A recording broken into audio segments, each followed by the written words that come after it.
There is a wound that almost every human being carries but very few ever talk about openly.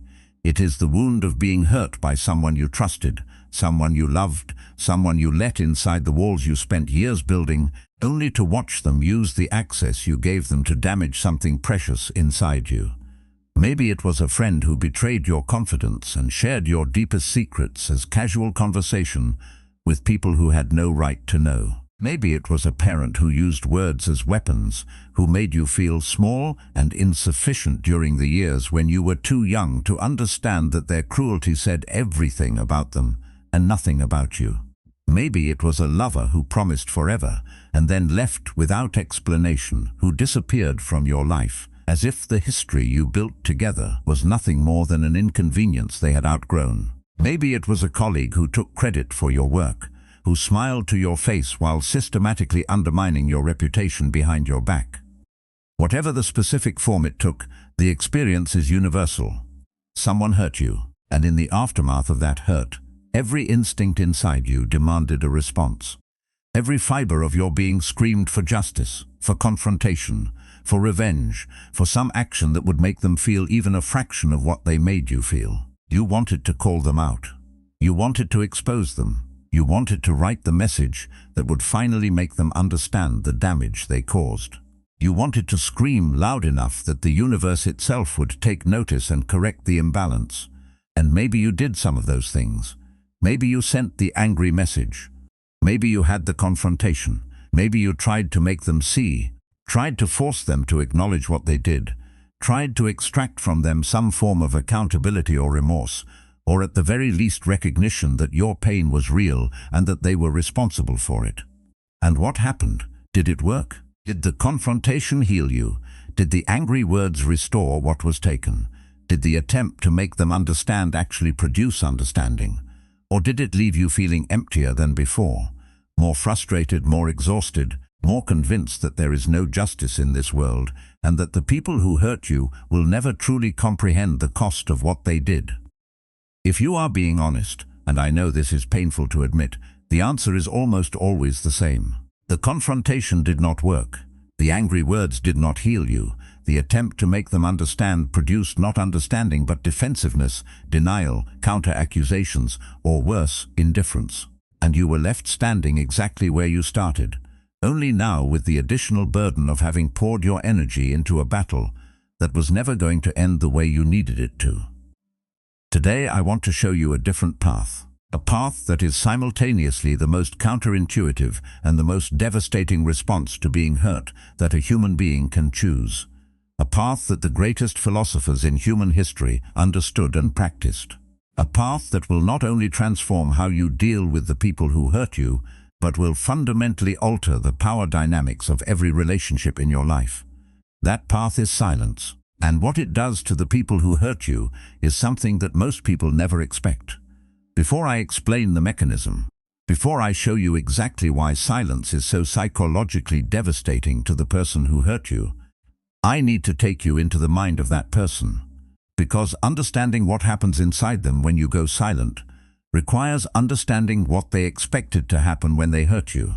And what they expected, whether they were conscious of it or not, was a reaction. Every act of cruelty, every betrayal, every insult, every abandonment carries within it an implicit expectation. The person who hurts you expects you to respond. They expect anger, tears, confrontation, pleading, explanation, defense. They expect you to engage with what they did. They expect your world to be visibly disrupted. They expect to see the impact of their actions reflected in your behavior. And this expectation is not incidental. It is central to the psychology of what they are doing. Because when someone hurts you and you react, your reaction serves a specific function for them. It confirms their significance. It proves that they matter to you enough to provoke a response. It demonstrates that they have power over your emotional state.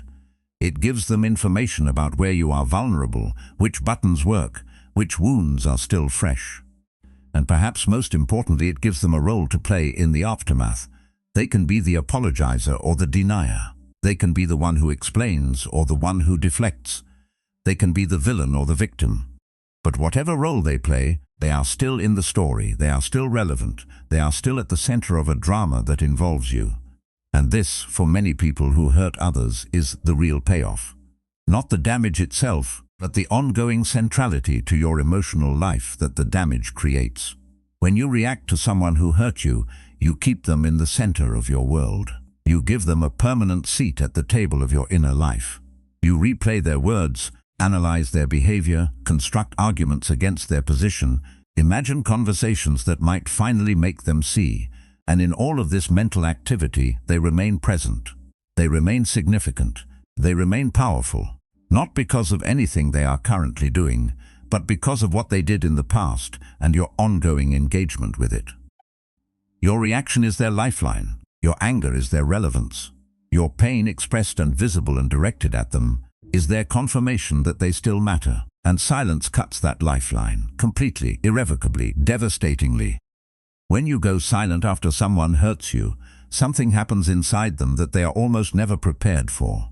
At first, they wait for the reaction they expected, the angry text, the tearful phone call, the social media post, the mutual friend who delivers the message. They wait because their entire psychological framework for this situation depends on your response. They have a script prepared, defenses ready, justifications loaded, counterattacks calculated, all waiting to be deployed the moment you engage. But you do not engage, and the waiting continues. And as the hours become days and the days become weeks, and the silence grows deeper and more absolute, something begins to shift inside them. The defenses they prepared have nowhere to go. The justifications they constructed have no audience. The counterattacks they planned have no target. All of that energy, all of that psychological preparation is left circling inside their own mind with no outlet, no resolution, no release. And this is where the silence begins to do its real work. Because in the absence of your reaction, they are forced to sit with something they were trying to avoid by provoking you in the first place. Themselves, their own behavior, their own conscience, their own knowledge of what they did, without your reaction to deflect onto, without your anger to justify themselves against, without your pain to minimize or your words to counter, they are left alone with the raw, unmediated truth of their own actions. And for most people, this is far more uncomfortable than any confrontation you could have initiated. Let me explain why this is so psychologically powerful. Because the mechanism is rooted in something fundamental about how the human mind processes guilt and accountability. When you confront someone who has hurt you, when you express your anger or your pain or your accusations, you inadvertently give them something to work with. You give them your perspective, which they can then argue against. You give them your emotion, which they can then dismiss as overreaction. You give them your words, which they can then twist, reinterpret, or use against you. And most importantly, you give them an opponent, someone to be right against, someone whose position makes their own position feel more defensible by contrast. The human mind is remarkably good at constructing self-serving narratives, and it does its best work when it has someone to construct those narratives against. When you confront someone, you become that someone. You become the foil against which they can build their case for their own innocence. They were not wrong, you are just too sensitive. They did not betray you. You just had unrealistic expectations. They did not cause harm. You just cannot handle the truth. These are the narratives that confrontation enables. These are the escape routes that your engagement provides. But silence closes every one of those routes. When you say nothing, there is nothing to argue against. When you express nothing, there is nothing to dismiss as overreaction. When you present no case, there is no case to counter. There is only their action and the silence that followed it. There is only what they did and the nothingness where your response was supposed to be. And that nothingness, that void, that conspicuous absence of the reaction they expected and needed becomes a mirror. A mirror that they cannot look away from. A mirror that reflects not your pain but their behavior, not your weakness but their character, not what you felt but what they did. And looking into that mirror, without the distraction of your engagement, without the comfort of your reaction, without the relief of having an opponent to fight rather than a conscience to face, is one of the most psychologically uncomfortable experiences a person can have. Marcus Aurelius wrote something in his Meditations that illuminates this principle from a different angle. He wrote, "The best revenge is to not be like your enemy." And while this is often interpreted as a simple call to take the high road, I believe Marcus was saying something much more strategic and much more profound. He was saying that when someone wrongs you, the most powerful thing you can do is to refuse to enter their world, to refuse to play by their rules, refuse to engage on their terms, because their wrongdoing was in a sense an invitation to descend to their level, an invitation to become angry, reactive, vindictive, petty, all the things they showed themselves to be when they hurt you. And when you accept that invitation, when you react with the same energy they gave you, you become like them. You enter their world. You validate their framework. You confirm that the appropriate response to pain is more pain, that the appropriate response to cruelty is more cruelty, that the world they created by hurting you is the only world that exists. But when you respond with silence, you reject the invitation entirely. You refuse to enter their world. You stay in your own. And your world, the world of composure and self-possession and dignified silence, is a world they cannot reach, a world they cannot corrupt, a world that, by its very existence, stands as a rebuke to everything they did. Not a spoken rebuke, not an argued rebuke, but a lived rebuke. The rebuke of a person who was hurt and chose not to pass that hurt along. The rebuke of a person who was wronged and chose not to become wrong in response. The rebuke of a person who was invited to descend and chose instead to remain exactly where they were. Now I want to take you deeper into something that most people completely misunderstand about silence after being hurt. Most people think that silence is about the other person, that it is a strategy designed to punish them, to make them suffer, to give them a taste of their own medicine. And while silence does have a profound effect on the other person, which we have been discussing, that is not its primary purpose. Its primary purpose is you, your healing, your freedom, your reclamation of the inner peace that was disrupted when they hurt you. Because here is what happens when you react to someone who hurt you. You keep the wound open. Every confrontation reopens it. Every argument pours salt into it. Every message sent and received and analyzed and agonized over prevents the wound from beginning the slow, quiet, essential process of healing. You are so focused on making the other person understand the damage that you never give the damage a chance to repair itself. You are so invested in achieving some form of external justice that you neglect the internal justice of allowing yourself to move forward. And this is not a small thing. This is the difference between a wound that heals and a wound that becomes chronic, between pain that passes and pain that calcifies into bitterness, between an experience that teaches you something and an experience that traps you in an endless loop of re-traumatization. Silence breaks the loop. Silence gives the wound what it needs most, which is time and space and the absence of further disruption. Silence allows the natural healing mechanisms of your psyche to do their work without constant interference from the ongoing drama of confrontation and reaction. Seneca understood this at a level that was both philosophical and deeply practical. He wrote in one of his letters, "How much more grievous are the consequences of anger than the causes of it." And if you think about this in the context of what we are discussing, the truth of it becomes almost unbearable. Because what Seneca is saying is that the original hurt, the thing that was done to you, is often less damaging than what you do to yourself in response. The betrayal hurt, but the months of obsessive rumination that followed hurt more. The insult stung, but the years of replaying it in your head and letting it shape your self-image stung worse. The abandonment was painful, but the pattern of entering one bad relationship after another because you were trying to prove that you were worth staying for, that was the real destruction. The cause of your pain was the other person, but the consequences of your anger, your reaction, your ongoing engagement with what happened, those consequences are entirely on you, and they are, almost without exception, far worse than the original offense.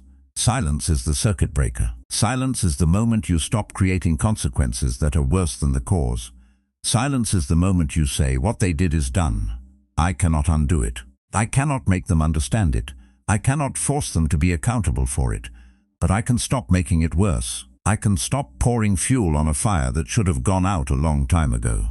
I can stop sacrificing my present to the ongoing demands of a past that no longer exists except in my mind. This is not letting them get away with it. This is letting yourself get away from it. And there is a world of difference. Let me tell you about something that happens to the person who hurt you in the long term when you maintain your silence. Because the short-term effects, the discomfort, the confusion, the inability to find a foil for their guilt, are powerful enough. But the long-term effects are even more remarkable. When you go silent after being hurt by someone, and you maintain that silence not as a punishment but as a genuine redirection of your energy toward your own life, the other person enters a psychological state that is very difficult to resolve. They enter a state of unfinished narrative. Every human being has a deep, primal need for narrative closure. We need our stories to have endings. We need our conflicts to have resolutions.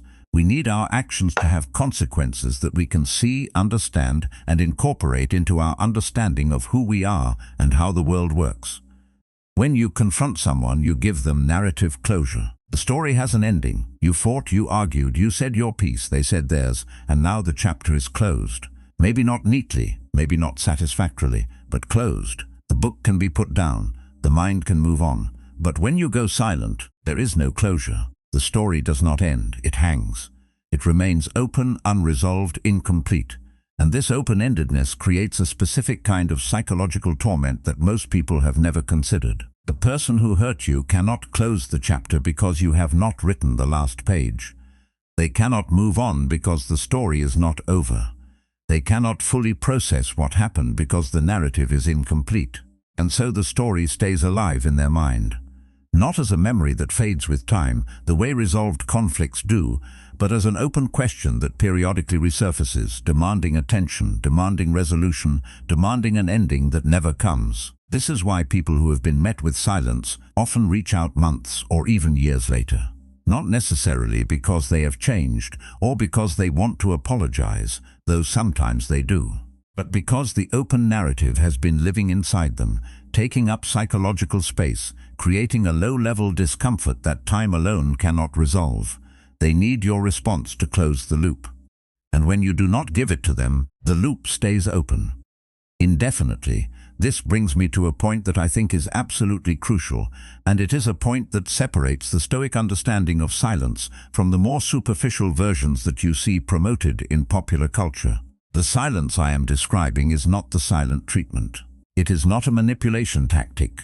It is not a way of punishing someone by withholding communication. It is not a passive-aggressive strategy designed to make them suffer while you pretend to be taking the high road. All of those things are corruptions of a genuinely profound practice. All of those things are forms of engagement disguised as disengagement. All of those things are reactions dressed up as non-reactions, and the person on the receiving end can usually tell the difference. They can feel the difference between someone who is punishing them with silence and someone who has genuinely moved on. The silent treatment is clingy in its own way. It says, I am still here. I am still engaged. I am still orbiting your life. I have just found a different way to make you feel my presence. And this is not what I am talking about. What I am talking about is genuine disengagement. A real, complete, wholehearted redirection of your attention and your energy away from the person who hurt you and toward the construction of a life that no longer revolves around them. This is not about making them feel something. It is about freeing yourself from the need to make them feel anything. It is about reaching the point where their emotional state, whether they are suffering or thriving, whether they are guilty or indifferent, whether they understand what they did or remain oblivious, is genuinely not your concern. Not because you are pretending it is not your concern, but because you have done the inner work necessary to actually, truly, honestly let it go. This brings us to what I consider the hardest part of this entire journey, the inner work. Because silence, real silence, genuine disengagement, is not something you can simply decide to do. You cannot just flip a switch and stop caring about someone who hurt you. You cannot just choose to stop replaying the events, stop feeling the anger, stop wanting accountability, stop craving the closure that their acknowledgement of wrongdoing would provide. The mind does not work that way. The heart does not work that way. The wounded parts of you do not simply obey your conscious decision to move on. They have their own timeline, their own needs, their own process, and that process must be honored. So let me describe what the inner work actually looks like. Without silence comes suppression. And suppression is not healing. It is storage. It is putting the pain in a box and pushing the box into a corner and pretending it is not there. And the problem with storage is that the box eventually opens.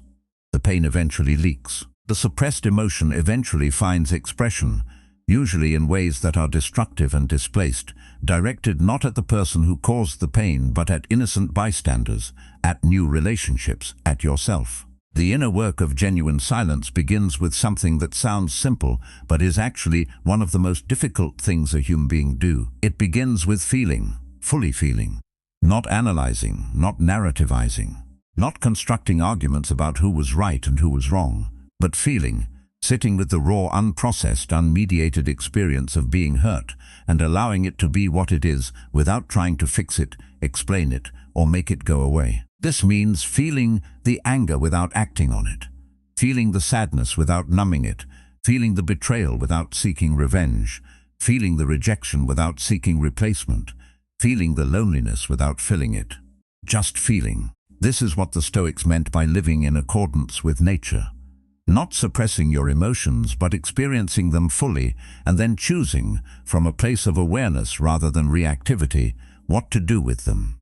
Marcus Aurelius did not pretend he was not affected by the betrayals and disappointments of his life. His meditations are full of references to people who wronged him, who lied to him, who failed to live up to their responsibilities. He felt all of it, but he processed it in the privacy of his own reflection rather than in the public arena of confrontation. He brought his pain to himself rather than to the person who caused it. And in doing so, he maintained both his dignity and his peace. The second stage of the inner work involves something even more challenging.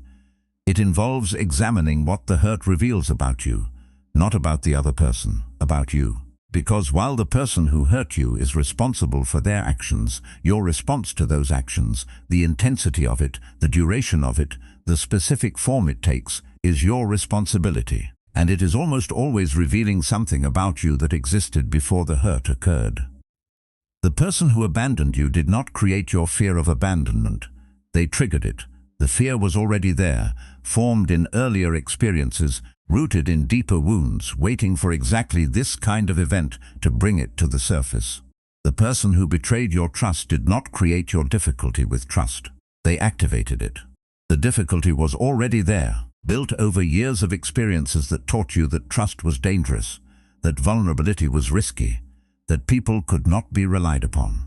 The person who made you feel worthless did not create your struggle with self-worth. They found the crack that was already there and pressed on it. Understanding this is not about excusing their behavior. Their behavior is their responsibility and their karma. It is about understanding your reaction. Because when you understand your reaction, when you trace it back to its roots and see it in the full context of your psychological history, something remarkable happens. The reaction becomes smaller. Not because you are suppressing it, but because you are seeing it accurately. You are seeing that the intensity of your pain is not proportional to this specific event. It is proportional to every unhealed wound that this event awakened. And that realization shifts the focus of your healing. Instead of trying to get the person who hurt you to acknowledge the damage, you begin to tend to the damage directly. Instead of waiting for external justice, you begin the work of internal repair. Instead of needing them to understand what they did, you begin to understand what needs healing inside you. And this is the point at which genuine silence becomes possible. Because once you have shifted the focus from them to you, from external resolution to internal healing, there is simply nothing left to say to them. The conversation that matters is no longer with them. It is with yourself. Epictetus would have understood this perfectly. His entire philosophy was built on the principle that your experience of life is determined not by what happens to you, but by how you relate to what happens to you. And relating to being hurt through silence, through turning inward, through doing the work of genuine self-examination and healing, is the highest and most constructive way of relating to any painful experience. It is not passive. It is profoundly active. It is just active in a different direction. Instead of directing your energy outward toward the person who hurt you, you direct it inward toward the person who was hurt. And that person deserves your attention far more than the person who caused the pain. That person, the one who was hurt, the one who is carrying the wound, the one who is struggling to make sense of what happened and find a way forward. That person is you. And you have been neglecting them. You have been so focused on the other person, so consumed with making them understand, making them accountable, making them feel the weight of what they did, that you have forgotten to take care of yourself. You have forgotten that the most important person in this situation is not the one who caused the harm. It is the one who is living with it. Let me talk now about what happens to your sense of self when you choose silence after being hurt, because this is where the transformation really begins to take shape. When someone hurts you and you react, when you confront and argue and accuse and plead, you are defining yourself in relation to them. You are the victim to their aggressor, the wronged party to their wrong, the hurt one to their hurtful one.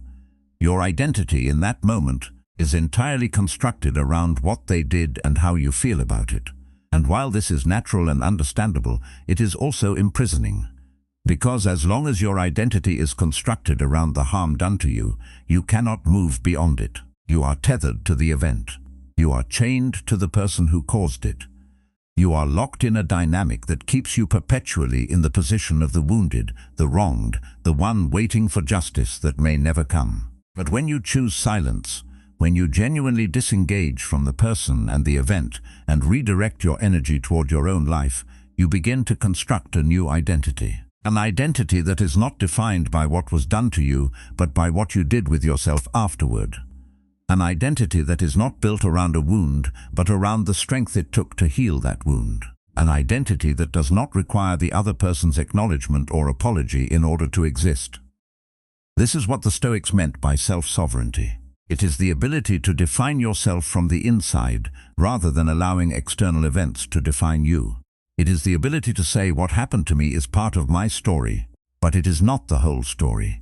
It is not even the most important chapter. The most important chapter is the one I am writing now, in the silence, in the privacy of my own becoming, with the full authority of someone who has taken responsibility for their own healing and their own future. There is a dimension of this that connects to something deeply practical and deeply important in your daily life. The energy that you spend on the person who hurt you, the mental energy of replaying events, the emotional energy of maintaining anger or sadness, the creative energy of constructing arguments and scenarios and fantasies of confrontation, all of that energy is finite. It is part of the same pool of energy that you use for everything else in your life. Your work, your creativity, your health, your other relationships, your goals, your growth, your peace of mind.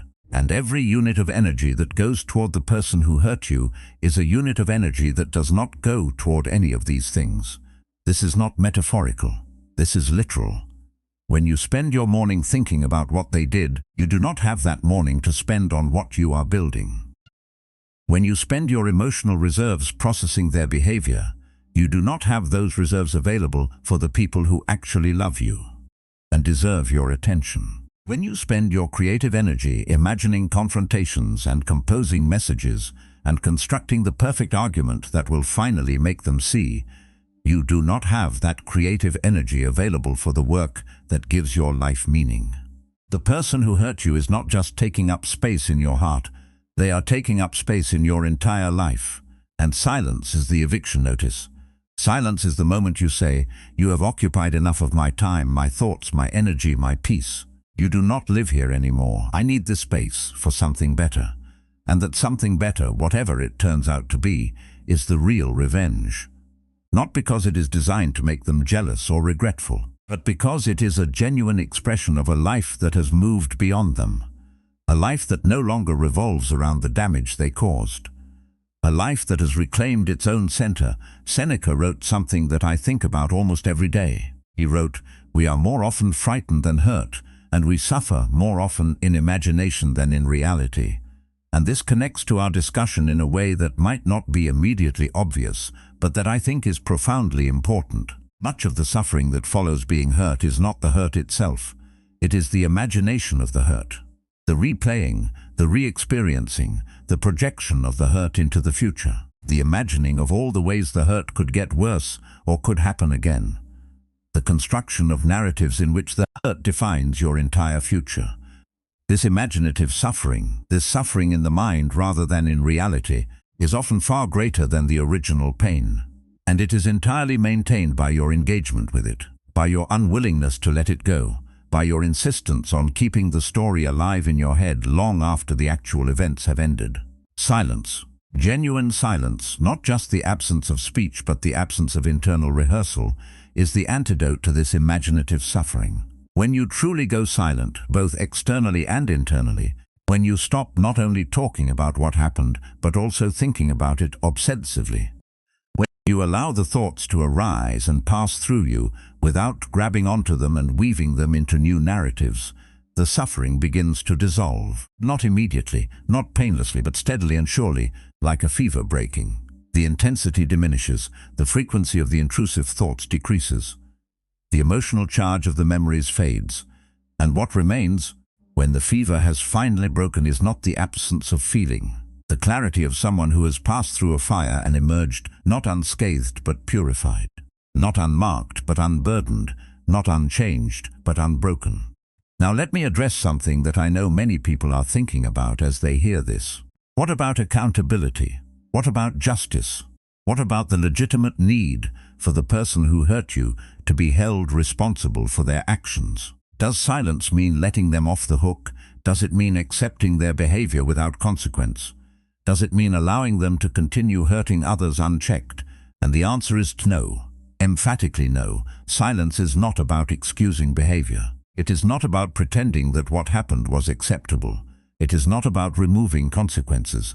It is about choosing the right kind of consequences. Consequences that do not cost you your peace. Consequences that do not require you to stay engaged with the person who hurt you indefinitely. Consequences that arise naturally from the dynamics of reality rather than from the drama of confrontation. Here is what I mean by that. When someone hurts you and you go silent, you are not removing consequences from their life. You are allowing a different kind of consequence to operate. The consequence of your absence. The consequence of losing access to you, to your energy, to your attention, to your love, to your presence. The consequence of having to live with what they did without the relief of your engagement, without the resolution of your confrontation, without the closure of your response. These are real consequences. They are often more severe and more lasting than anything a confrontation could produce, because the consequences of confrontation are temporary. They are intense but brief. The argument happens, the emotions flare, the words are exchanged, and then it is over. Both parties process the event and move on. But the consequences of silence are ongoing. They do not peak and subside. They accumulate. They grow heavier with time. The absence of your response becomes louder with each passing day. The unresolved narrative becomes more uncomfortable with each attempt to close it without your participation. And for people who have a conscience, however deeply buried, this slow, silent accumulation of consequence is far more effective than any single confrontation could ever be. There is also a practical dimension to this that I want to explore, because it affects not just how you deal with the specific person who hurt you, but how you navigate the entire social landscape of your life. When you go silent after being hurt, you send a signal to everyone around you. Not just to the person who caused the pain, but to every person who is watching, and there is always someone watching. The signal is this: I am not someone who can be provoked without consequence. I am not someone who can be mistreated and will stick around for more. I am not someone whose boundaries can be violated and then negotiated away through charm or apology or tears.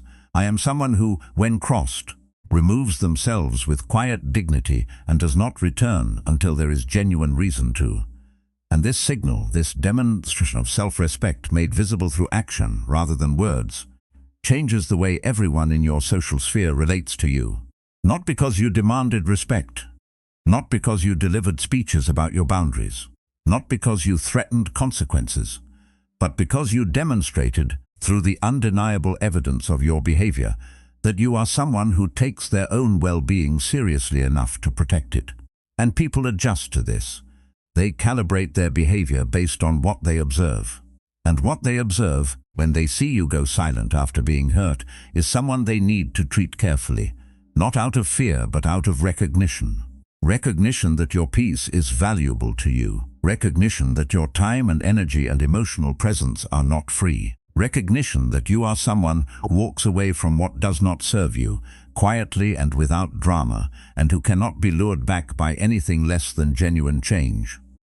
Marcus Aurelius reflected often on the nature of the people around him, and his reflections reveal a man who understood human behavior with remarkable accuracy and remarkable compassion.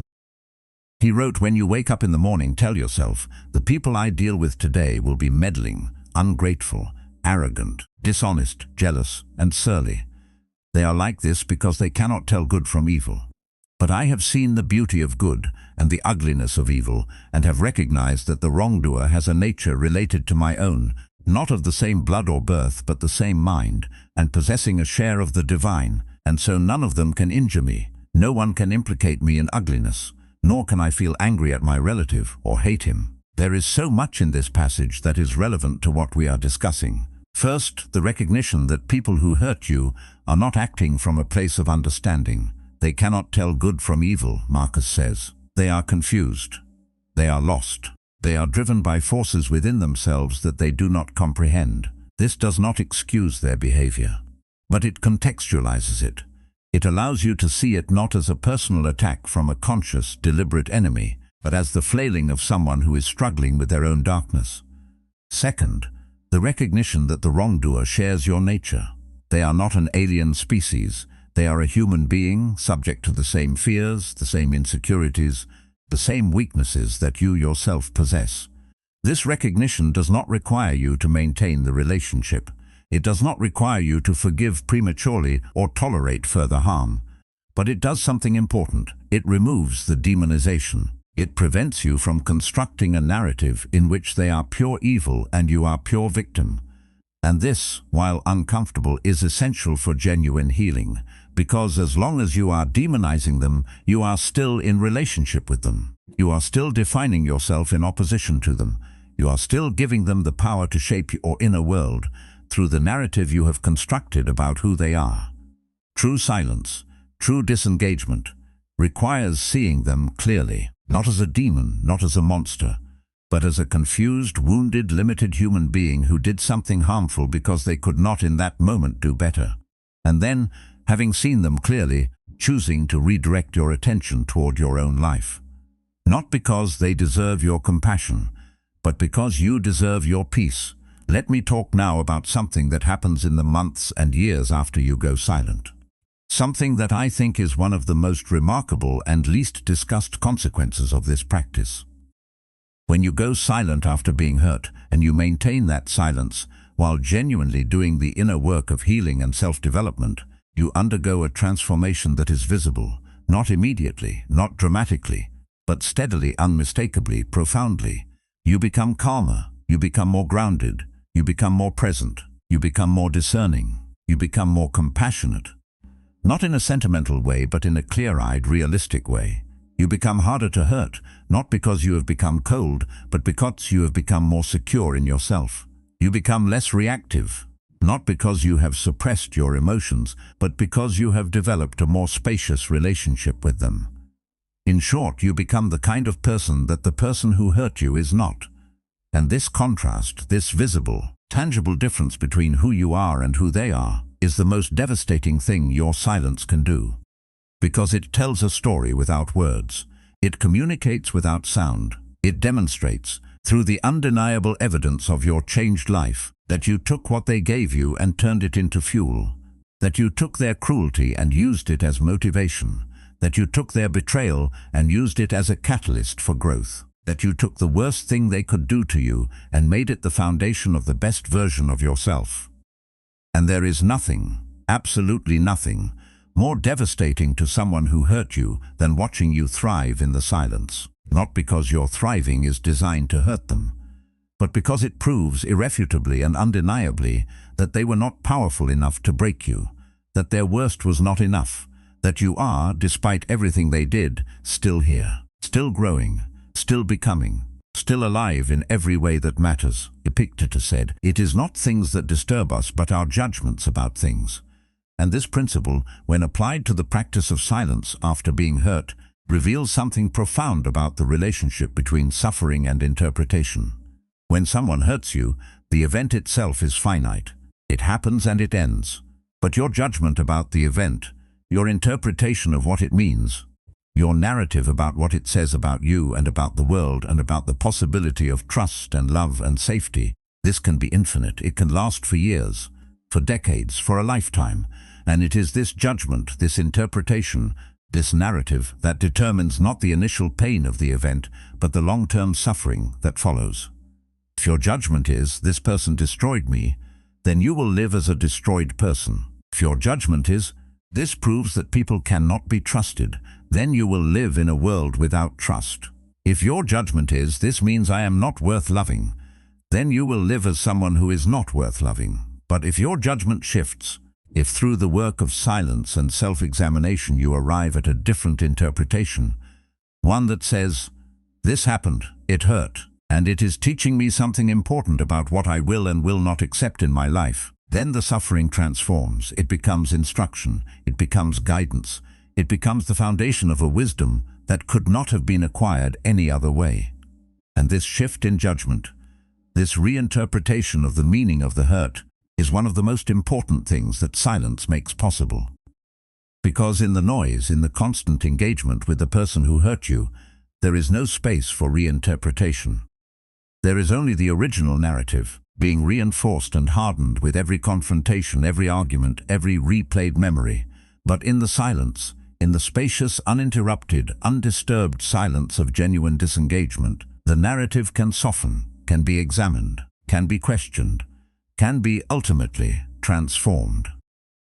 I want to describe something now that connects everything we have been discussing to the broader question of how you should live in the wake of being hurt. Because the practice of silence is not an end in itself, it is a means to something far more important and far more beautiful than simply not engaging with the person who hurt you. It is a means to reclaiming your life, your full life, the life that was interrupted by the hurt, the life that was put on hold while you processed the damage, the life that has been waiting for you, patiently and faithfully, while you were consumed by the drama of someone else's behavior.